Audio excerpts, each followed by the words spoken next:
Sa gitna ng bilis ng buhay sa Maynila, pwede kang mapadaan sa isang eksena na hindi mo akalaing nangyayari ka pala. Ganito ang karamihan eksena sa Tara. One day, I will leave this body and I will get a perfect one. That day, I will see His glory shining like the noonday sun. One day, I'll take a walk with Jesus. Makapasa sa mga isang saka yung kanyang bagong lugar na barkada, siyempre diba? Ministry mo, mga barkada, the drugs, diba? Dahil sa kumisan, yung kahilingan, para naman sa mga mati yung aming alay.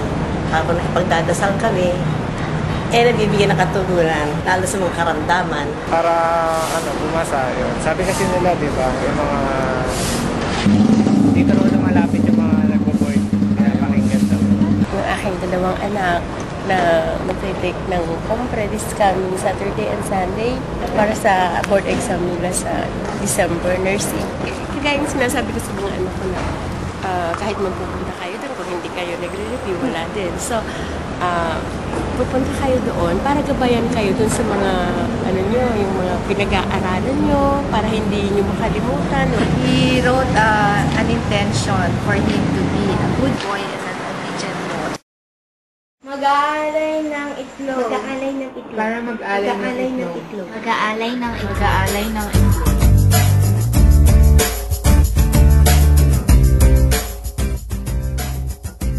Sabi sa tradisyon, kaya itlog ang inaalay sa Santa Clara ay dahil ang ibig sabihin ng Clara o Claro sa Kastila ay puti ng itlog.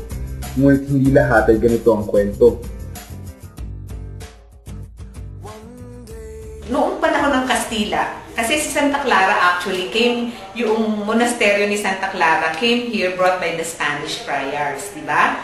Nanon tayo na found in 15. So, dinala yung, kasi ang unang kumbento o unang monasteryo na natatag dito ay sa mga Santa Clara din. Okay? At noon, alam nyo, pag yung ating mga katedral, yung mga basilika, yung mga old churches dito, ay ginawa yon ng mismo mga tao. At ang ginawa nilang pandikit sa mga semento ay itlog. Okay? So, yun ang ginagamit nila. That's why, what is offered to the churches also are eggs.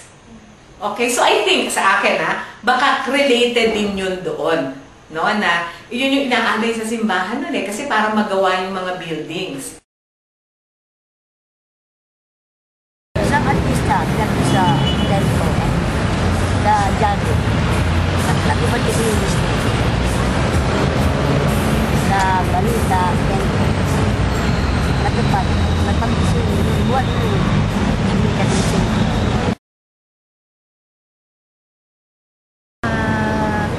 They said that for livelihood nila, they make, I don't know if it's Pakinggan mo lahat ng kwento, ang lumalabas na talaga may nag-alay at natupad yung pinanalangin niya. Siguro inalay niya itlog, kaya akala ng mga tao kailangan itlog. So, at akala siguro, di ba madalas sabi, pag gusto mong huwag umulan, sa Santa Clara ka pupunta. So, may mga ganong kwento. Pag pinagsama-sama mo siguro, yun lang yung nabuong kwento, pero yung basehan nun, wala talaga solid basis. Kasi, daw yun parang wala yung pera. At saka kasi, known din ang mga Santa Clara sisters to make hosts. Yung hinaano natin, mga ostya. So, inaano nila na tulong ito sa paggawa ng ostya. Nagtitinda kasi sila ostya din.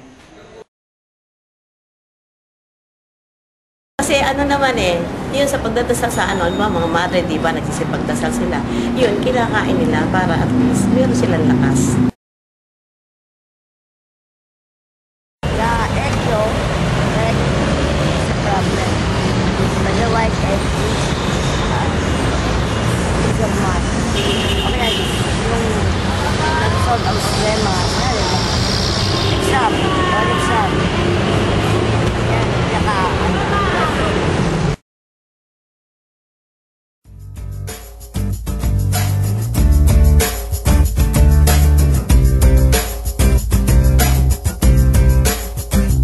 the society now, especially now, is really looking for witnesses, testimonies, real stories.